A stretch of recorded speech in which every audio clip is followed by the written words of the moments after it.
ذرا تصور کیجئے، آپ اپنے گھر میں بیٹھے ہیں، رات کا وقت ہے، سکون ہے، خاموشی ہے، اچانک ایک زوردار دھماکہ ہوتا ہے۔ یہ دروازے پر ایک خوفناک دستک ہوتی ہے جس کے خوف کی وجہ سے آپ کا دل حلق میں آ جائے۔ آپ کا پہلا رد عمل کیا ہوتا ہے؟ گھبراہٹ، ایک سوال کہ یہ کون تھا، یہ کیا تھا، یہ کیا ہے؟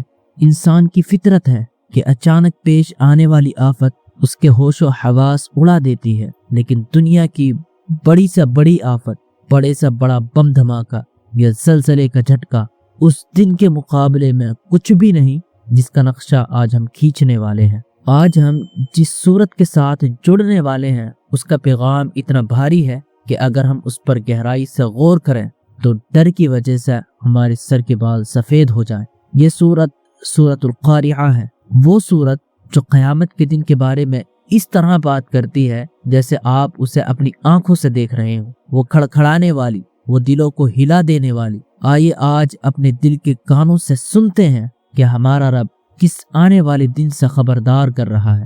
اللہ رب العزت نے اس عظیم سورت کا آغاز کسی تمہید یا کسی لمبی بات سے نہیں کیا، بلکہ صرف ایک لفظ پھینکا، ایک گولے کی طرح، القارعہ، کھڑکھانے والی۔ القارعہ اس کا مطلب ہے کہ کسی چیز کو زور سے مارنا، کھٹکھٹانا یا دو چیزوں کا آپس میں زوردار ٹکراؤ جس سے ایک بہت سخت آواز پیدا ہو۔ عربی میں جب کوئی مصیبت سخت ہوتی ہے تو اسے قارعہ کہتے ہیں، لیکن یہاں یہ لفظ اکیلا آیا، بغیر کسی خبر کے، بغیر کسی تمہید کے۔ مقصد کیا ہے؟ مقصد یہ ہے کہ یہ لفظ اپنے سائے، اپنی گونج اور اپنی ہیبت سے سننے والے کے حواس پر چھا جائے، اس کے دلوں کو کھٹکھٹائے، یہ سوئی ہوئی روحوں کو جھنجھوڑ دے۔ پھر اس کے بعد دہشت بڑھانے والا سوال آتا ہے، مل قارعہ، کیا ہے وہ کھڑکھڑانے والی اور کھٹکھٹانے والی؟ اور پھر تیسری بار ایک ایسا سوال جو انسان کی بے بسی ظاہر کرتا ہے، وما ادراک مل قارعہ، اور تمہیں کس نے بتایا، تمہیں کیا معلوم کہ وہ کھڑکھڑانے والی اور وہ کھٹکھٹانے والی کیا ہے؟ 3 بار اللہ نے اس نام کو 3 بار دہرایا، القارعہ۔ یہ دہرانا اس لیے ہے تاکہ غافل دلوں پر بار بار دستک ہو، تاکہ وہ دل جن پر گناہوں کی تہ جم چکی ہے، جنہیں دنیا کی محبت نے اندھا کر دیا ہے، جو غفلت میں ڈوبے ہوئے ہیں، انہیں ایک زوردار ٹھوکر دے اور آپ دیکھیں، وما ادراک ما القارعہ، تمہیں کیا معلوم کہ وہ کھٹکھٹانے والی کیا ہے؟ یہ انداز بتا رہا ہے کہ یہ معاملہ تمہاری عقل، تمہاری سمجھ اور تمہارے تصور سے بہت بڑا ہے۔ تم دنیا میں بڑی سے بڑی تباہی کا سوچ لو، القارعہ اس سے کہیں زیادہ بڑی ہے۔ یہ وہ دن ہے جب کائنات کا پورا نظام دھرم بھرم ہو جائے گا، ستارے آپس میں ٹکرائیں گے اور ایک ایسی چیخ سنائی دے گی جس سے سب کچھ فنا ہو جائے گا۔ یہ قیامت کے ناموں میں سے ایک نام ہے۔ اللہ رب العزت نے قرآن میں بار بار قیامت کو کئی ناموں سے پکارا ہے، کہیں الحاقہ فرمایا، سچ مچ ہونے والی، کہیں الطامہ فرمایا، سب پر چھا جانے والی، کہیں قیامت کو الساخہ پکارا، کان پھاڑ دینے والی، کہیں یوم الحسرہ کہا، پچھتاوے کا دن، لیکن یہاں نام رکھا گیا القارعہ، کیونکہ یہ وہ دن ہے جو اپنی ہولناکی سے صرف کانوں کو نہیں بلکہ دلوں کو، انسان کے جذبات کو، پوری کائنات کو کھڑکھڑا کر کے رکھ دے گا۔ اب سوال یہ ہے کہ اس کھڑکھڑانے والے دن کیا ہوگا؟ اللہ تعالیٰ نے اس کا جواب یہ نہیں دیا کہ وہ قیامت ہے، بلکہ اس دن کا ایک خوفناک منظر ہماری آنکھوں کے سامنے رکھ دیا۔ 2 چیزیں جو ہمیں دنیا میں سب سے اہم یا مضبوط رکھتی ہیں، پہلا ہے انسان، کیونکہ انسان کے پاس اتنی قدرت ہے کہ وہ دنیا میں ہر چیز پر قابو پا سکتا ہے، اور دوسرا ہے پہاڑ، جن کی ہیبت انسانوں کو ڈرا کر کے رکھ دیتی ہے۔ پہلا انسان کے بارے میں اللہ رب العزت نے ارشاد فرمایا، یوم یکون الناس کالفراش المبثوث، جس دن لوگ بکھرے ہوئے پروانوں یعنی پتنگوں کی طرح ہو جائیں گے۔ آپ نے دیکھا ہے نا، بارش کے موسم میں وہ چھوٹے چھوٹے پروانے جو لائٹ یا آگ کے گرد دیوانوں کی طرح منڈلاتے ہیں۔ قرآن نے انسانوں کو انہی پروانوں، انہی پتنگوں سے تشبیہ دی ہے۔ کیوں؟ کیونکہ پروانہ ایک کمزور مخلوق ہے، جب یہ اڑتا ہے تو اس کی کوئی سمت نہیں ہوتی، اس کے پاس کوئی ڈائریکشن نہیں ہوتی، یہ ادھر ادھر ٹکراتا پھرتا ہے، اسے نہیں معلوم کہ اسے جانا کہاں ہے۔ بالکل یہی حال قیامت کے دن انسانوں کا ہوگا۔ حضرت آدم علیہ السلام سے لے کر آخری انسان تک اربوں خربوں انسان اپنی قبروں سے اچانک نکلیں گے۔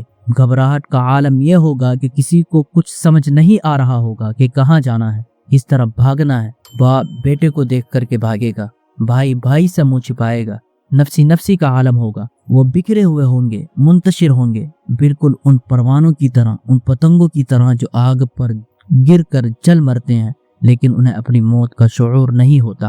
دوسرا منظر پہاڑوں کا ہے، وہ پہاڑ جو زمین کی میخیں ہیں، جنہیں اللہ رب العزت نے اتنا مضبوط بنایا تاکہ وہ زمین کو روک سکیں، اس کو استقرار دیں، جو ہمیں مضبوطی کی علامت لگتے ہیں۔ اللہ رب العزت ان کے بارے میں فرماتا ہے وَتَكُونُ الْجِبَالُ كَالْعِهْنِ الْمَنْفُوشِ، پہاڑ دھنی ہوئی رنگین اون کی طرح ہو جائیں گے۔ اس کا مطلب ہے کہ جب القاریہ ٹکرائے گی تو یہ سخت پتھر پہلے ریزہ ریزہ ہوں گے، پھر پہاڑ ریت بنیں گے، اور پھر خوف کی وجہ سے ان کا وزن اتنا ختم ہو جائے گا کہ یہ فضا میں اون کے گالوں کی طرح اڑتے پھریں گے۔ منفوش کا مطلب ہے ایسی اون جس کو دھن دیا گیا ہو، جس کے ریشے الگ الگ ہو چکے ہوں اور پھر وہ ہوا میں اڑتے پھریں۔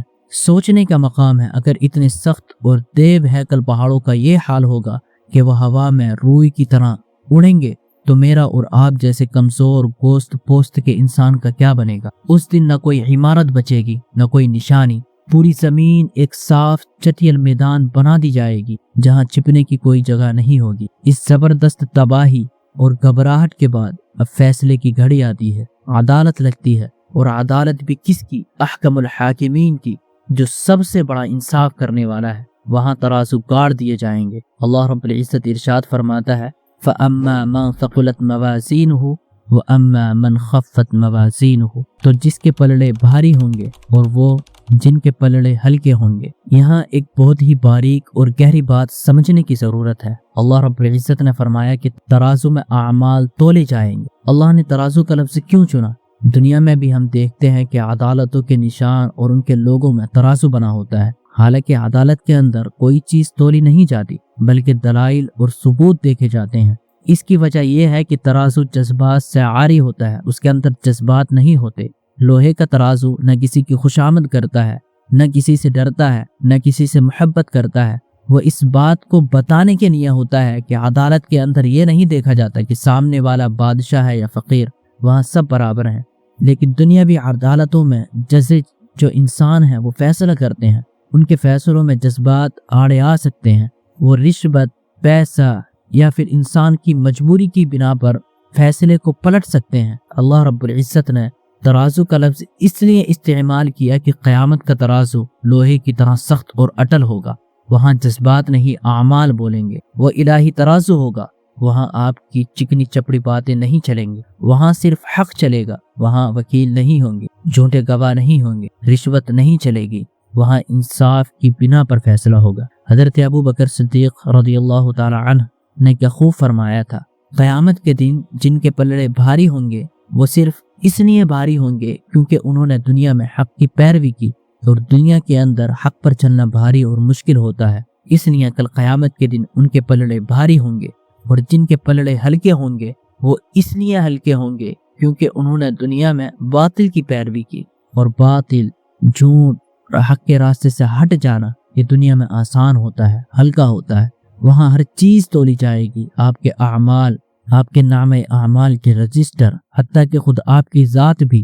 کچھ لوگ پہاڑ جیسے جسم لے کر کے آئیں گے لیکن اللہ کی نظر میں ان کا وزن مچھر کے پر کے برابر بھی نہیں ہوگا۔ کچھ کمزور جسم والے ہوں گے لیکن ان کا ایمان پہاڑوں سے بھاری ہوگا۔ اب دو گروہ بن جائیں گے، صرف دو۔ پہلے گروہ کی بات ہوتی ہے، اللہ رب العزت ارشاد فرماتا ہے فَأَمَّا مَنْ ثَقُلَتْ مَوَازِينُهُ فَهُوَ فِي عِيشَةٍ رَاضِيَةٍ، تو جن کے پلڑے بھاری ہوں گے وہ من پسند زندگی میں ہوں گے۔ کس چیز سے پلڑے بھاری ہوں گے؟ کیا مال و دولت سے؟ نہیں۔ کیا بڑی ڈگریوں سے؟ نہیں۔ نبی اکرم صلی اللہ علیہ وآلہ وسلم نے ارشاد فرمایا قیامت کے دن ترازو میں حسن اخلاق سے زیادہ بھاری کوئی چیز نہیں ہوگی۔ ایک اور حدیث میں آتا ہے کہ الحمدللہ ترازو کو بھر دیتا ہے، اور سب سے بڑھ کر لا الہ الا اللہ، کیونکہ نبی اکرم صلی اللہ علیہ وسلم کی حدیث ہے۔ آپ صلی اللہ علیہ وآلہ وسلم نے ارشاد فرمایا کہ قیامت کے دن ایک شخص لایا جائے گا جس کے سامنے گناہوں کے 99 رجسٹر کھولے جائیں گے۔ ہر رجسٹر اتنا لمبا ہوگا جہاں تک نظر جائے۔ وہ شخص سمجھے گا کہ میں تو مارا گیا، میں آج ہلاک ہو گیا، اللہ رب العزت پوچھے گا کہ میرے لکھنے والے فرشتوں نے کوئی ظلم کیا؟ کیا تیرے پاس کوئی عذر ہے؟ وہ کہے گا نہیں یا رب۔ پھر اللہ رب العزت ارشاد فرمائے گا ہاں تیری ایک نیکی ہمارے پاس ہے۔ ایک چھوٹی سی پرچی نکالی جائے گی جس پر اشہد ان لا الہ الا اللہ و اشہد ان محمد عبدہ و رسولہ لکھا ہوا ہوگا۔ وہ بندہ کہے گا یا رب ان 99 بڑے بڑے رجسٹروں کے سامنے ایک چھوٹی سی پرچی کی کیا حیثیت؟ لیکن جب وہ پرچی ترازو کے ایک پلڑے میں رکھی جائے گی اور 99 رجسٹر دوسرے میں، تو وہ پرچی بھاری ہو جائے گی اور رجسٹر ہوا میں اڑ جائیں گے، کیونکہ اللہ کے نام سے بھاری کوئی چیز نہیں ہو سکتی۔ لیکن شرط یہ ہے کہ اس شخص نے وہ کلمہ دنیا میں اخلاص اور سچے دل سے کہا ہو، اس کے مطابق عمل بھی کیا ہو۔ جس کا پلڑا بھاری ہو گیا، اللہ رب العزت فرماتا ہے فَهُوَ فِي عِيشَةٍ رَاضِيَةٍ، وہ من پسند زندگی میں ہوگا۔ اس جگہ پر اللہ رب العزت نے یہ نہیں ارشاد فرمایا فَهُوَ فِي عِيشَةٍ مَرْضِيَّةٍ کہ وہ ایسی زندگی میں ہوگا جس سے انسان راضی ہو، نہیں، بلکہ ارشاد فرمایا فی عیشت راضیہ، یعنی ایسی زندگی میں ہوگا جو خود اس بندے سے راضی ہے۔ اس کا کیا مطلب ہے؟ اس کا مطلب ہے کہ وہ زندگی، وہ محل، وہ باغات، وہ نعمتیں خود اس بندے سے راضی ہوں گی۔ یہ کتنا خوبصورت تصور ہے۔ جب آپ کسی چیز سے راضی ہوتے ہیں تو ضروری نہیں کہ وہ بھی آپ سے راضی ہو، لیکن جنت میں آپ کے ارد گرد کا ماحول، آپ کا گھر، آپ کی نعمتیں سب آپ سے محبت کریں گے، آپ سے راضی ہوں گے۔ یعنی وہ زندگی کبھی آپ سے جدا نہیں ہوگی، کبھی ختم نہیں ہوگی، کبھی آپ کو بور نہیں کرے گی۔ فرشتے ہر دروازے سے سلام کرتے ہوئے آئیں گے، نہ کوئی دکھ ہوگا، نہ بیماری، نہ بڑھاپا، نہ موت، صرف سکون اور اللہ رب العزت کی رضا۔ یہ ہے وہ بھاری پلڑے کا انعام۔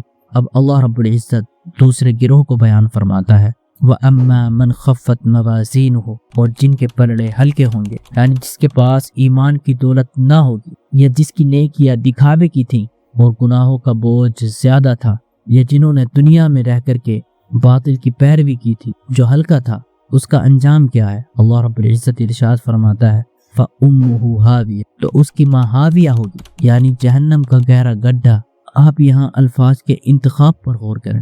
اللہ نے جہنم کو اس شخص کی ماں کہا ہے، حالانکہ ماں تو وہ ہستی ہے جو اولاد کو سینے سے لگاتی ہے، جو پناہ دیتی ہے، جو سکون کا ذریعہ ہوتی ہے۔ یہاں ایک تنزیہ اور دل دہلا دینے والی حقیقت بیان کی گئی ہے، چونکہ اس بدبخت انسان نے دنیا میں اپنی حقیقی ماں، جو اللہ رب العزت کی رحمت تھی، جو اللہ رب العزت کے احکام تھے، ان کو چھوڑ دیا تھا، تو اب جہنم ہی اس کی ماں ہے، وہی اس کو گلے لگائے گی، وہی اسے اپنی آغوش میں لے گی اور ماں کی طرح اسے کبھی چھوڑنا نہیں چاہے گی۔ لیکن یہ کیسی ماں ہوگی؟ یہ وہ ماں ہوگی جو جلاتی ہے، جو بھسم کر کر کے رکھ دیتی ہے۔ پھر سوال ہوا وما ادراک ما ہی، اور تمہیں کیا معلوم کہ وہ ہاویہ کیا ہے؟ یہ سوال اس ہاویہ کی عظمت کو بتانے کے لیے ہے کہ تم سوچو وہ کیا ہو سکتی ہے، لیکن تمہاری عقلیں وہاں پہنچنے سے عاجز ہیں، نہیں پہنچ سکتی، لیکن پھر بھی اشارہ کر دیتے ہیں تاکہ تم نصیحت حاصل کرو۔ وہ ہاویہ یہ ہے نار حامیہ، وہ دہکتی ہوئی آگ ہے۔ یہ کوئی معمولی آگ نہیں ہے۔ نبی اکرم صلی اللہ علیہ وآلہ وسلم نے ارشاد فرمایا تمہاری یہ دنیا کی آگ جہنم کی آگ کا صرف 17واں حصہ ہے، یعنی جہنم کی آگ اس دنیا کی آگ سے 69 یعنی 69 درجے زیادہ تیز ہے، زیادہ سخت ہے۔ ایک دوسری روایت میں ہے کہ اس آگ کو 1000 سال جلایا گیا تو سرخ ہوئی، پھر 1000 سال جلایا گیا تو سفید ہوئی، پھر 1000 سال جلایا گیا تو کالی ہوئی، اور اب وہ کالی ہے، اندھیری آگ ہے۔ اس کی لپٹیں نظر نہیں آتی، لیکن اس کی تپش اتنی سخت ہے کہ انسان تصور بھی نہیں کر سکتا۔ سورہ قاریہ ہماری آج کی زندگی کے لیے ایک الارم سسٹم ہے۔ یہ میرا اور آپ کا مستقبل ہے۔ ہم اس کے ذریعے اپنی زندگی سنبھال سکتے ہیں۔ آج ہم اپنی زندگیوں میں جن چیزوں کو بھاری سمجھ رہے ہیں، ہم سمجھتے ہیں کہ حرام سے کمایا ہوا بینک بیلنس بھاری ہے، فحاشی اور عریانی سے کمائے ہوئے سوشل میڈیا کے فالوورز بھاری ہیں، بڑی گاڑی، بڑا عہدہ بھاری ہے، لیکن اللہ کے ترازو میں یہ سب چیزیں ہلکی ہیں۔ یہ پروانوں کے پر سے بھی زیادہ ہلکی ہیں۔ قیامت کے دن یہ سب چیزیں غبار بن کر کے اڑ جائیں گی۔ بھاری کیا ہے؟ بھاری ہے سبحان اللہ و بحمدہ، سبحان اللہ العظیم۔ یہ دو کلمے زبان پر ہلکے ہیں لیکن ترازو میں بہت بھاری ہیں۔ بھاری ہے آپ کا اچھا اخلاق، بھاری ہے اندھیری رات میں اللہ رب العزت کے سامنے جھکنا، بھاری ہے حلال کمائی کا ایک لقمہ۔ یہ تمام چیزیں بھاری ہیں، باری ہے دین پر عمل کرنا، لیکن کل قیامت کے دن یہی باری تمہارے پلڑے کو بھاری کریں گے۔